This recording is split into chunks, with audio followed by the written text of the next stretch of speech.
dementia researcher with a blog and a rating. Waste in academic research. I've been having a lot of discussions about space recently, and learning more about it than frankly I really wanted to. But it's got me thinking about a lot of things in academia, how they work, how much they cost, and what we might think about changing in the future. I was recently told that if I was interested in changing a system because I thought it was broken or unfair, I should never work in government or academia. Which means this article is going to do me no favours, probably not make me any friends, sound a little whiny, and not solve anything. But I might feel better for getting it off my chest to you good people. As per usual, I spoke to a friend recently who recounted a story about a neighbour of theirs. It's a depressingly familiar one in academia, and I actually know someone in a similar situation. Scientist, mid-50s, no secure contract, but has been working as a researcher for the university for at least 20 years. The department won't fund a full-time contract, they have to pull in grant money or help their PI pull in grant money, or they will be unemployed in 6 months. They're now in their mid-50s, so have edged their way up the pay scale over all their years of service, and so their PI is not necessarily incentivised to keep them when they could get a junior postdoc for about £10,000 less. Their expertise and experience are not valued and are likely to be wasted. And more to the point, the department's lack of investment in them makes them feel worthless. But it all comes down to money. Not enough of it to go around is what we're always told. Now, at the moment, my commute around Oxford is blighted by roadworks caused by the erection of several new buildings. Like, brand new. Not, we knocked down this old one because it's full of asbestos and replaced it buildings, although there are definitely one or two of them, but totally brand new from scratch, nothing was here and now there's a buildings. Which means there's enough money to put up a whole building, but not enough to pay this chap who's dedicated over 20 years of his career to you. And actually, the buildings per se don't really bother me. The university can put up as many buildings as it likes, it's their money. What bothers me is that they're going to get filled with contract researchers, because that's what the UK runs academia on. And those contract researchers are going to come in and start a bunch of projects and get all het up and excited about some new shiny aspect of biology hitherto unexplored, and then they're going to run out of funds, and what's going to happen? These two examples are some of what's going to happen. Example 1. I know of 2 expensive pieces of unnamed equipment which are currently languishing, unused around the university, because nobody will pay to get them fixed.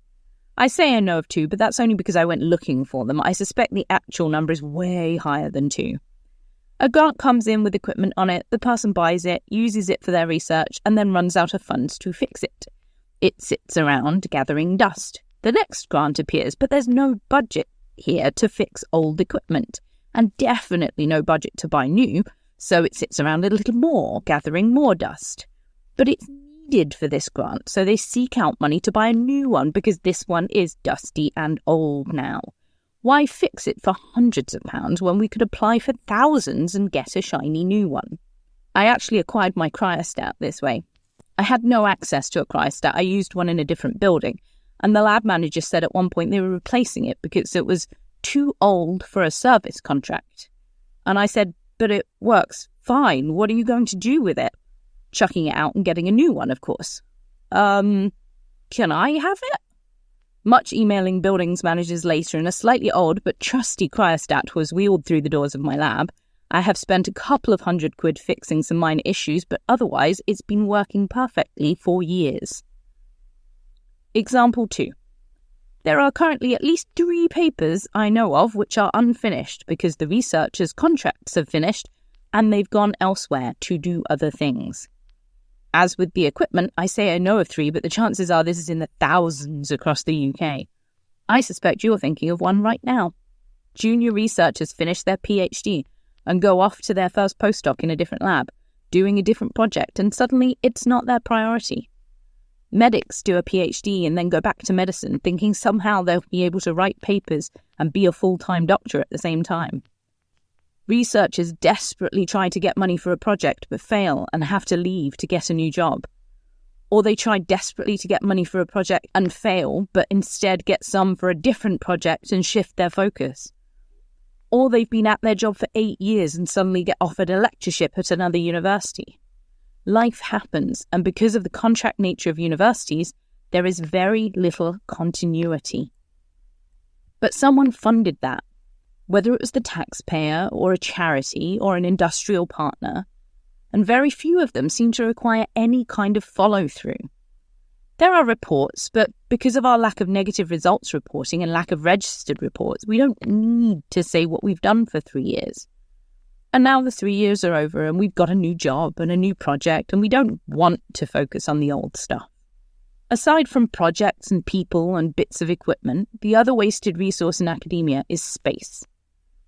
I've been having too many conversations about space recently. Who owns what space, how much space people can have, how much they want, what they do with it, how much it costs.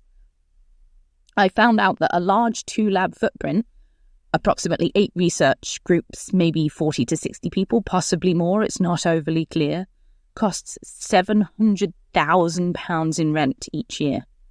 Space is expensive. But, as I discussed with a couple of colleagues in different universities, so much of it seems to be empty these days. One colleague up in Scotland asked whether everyone in your university just didn't come back after the pandemic either. I have local colleagues frequently telling me their corridor is dead most of the time, that their lab space is often just them. I have a lab round the corner from me that's big enough to take about 10 or so researchers and frequently only has one. I'm often the one turning the lights on at 11 in the morning when I go in to develop a Western. And this is largely because the way we do a lot of research has changed. We've realised more than before that we can write our papers from home, which is great. I too enjoy being closer to my fridge. But more than that, there's been a huge upswing in the number of projects looking at big data. Taking one set of mice and doing some fancy transcriptomics on them, and then spending 2 to 4 months to analyse the data, then coming back in and repeating it. What this means is that wet lab projects are now more often only about 10% wet lab and 90% analysis, whereas they used to be more like 90% wet lab and 10% analysis. Despite the fact that the corridors echo to a lack of footsteps, labs lay in darkness until midday when someone comes in to sort through their antibodies, and that old Luminex continues to gather dust in the corner, we are still arguing over space. There is not enough of it to go around. I'm finding it weirdly frustrating that I frequently bump into people who say their corridors are dead, and others who say they've been banned from getting more than one student because there is not enough space to take them all.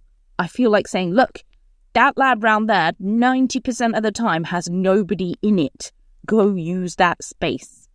But you can't, because that space belongs to someone. I'm a roamer. I like to nose around buildings until I find bits of kit I want to use and people I want to interact with. It means I have access to quite a lot of buildings and have generally found access to all the bits of kit I need without having to buy any of it. But this has taken time because getting access to some buildings around here is slightly more challenging than getting access to Fort Knox. I've even acquired access to a totally different university so I can do some cell culture in peace. I've found that at least 80% of people are really friendly and will happily budge up and give you room and lend you things. It's the other 20% who are proving a challenge to everyone. And I'm wondering whether academia and academic funders need to rethink how they structure everything going forwards. Sure, we need a little bit of space to stick a fridge and a freezer, but ovens and cell culture hoods and PCR machines and so forth are things that lots of people have. So why can't we share a little more? And I suspect the answer is, as always, because money. Money means this is mine and not yours. Money means I have 15 people written into my next grant, so I will need all of this in 6 months' time when they tell me the outcome. But what if you don't get it? What is going to happen to that 15-person space?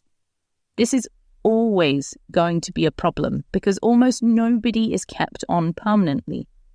Nobody is given a lab space for 5 people and then given 5 people to work for them for the next 40 years, like in a normal office job.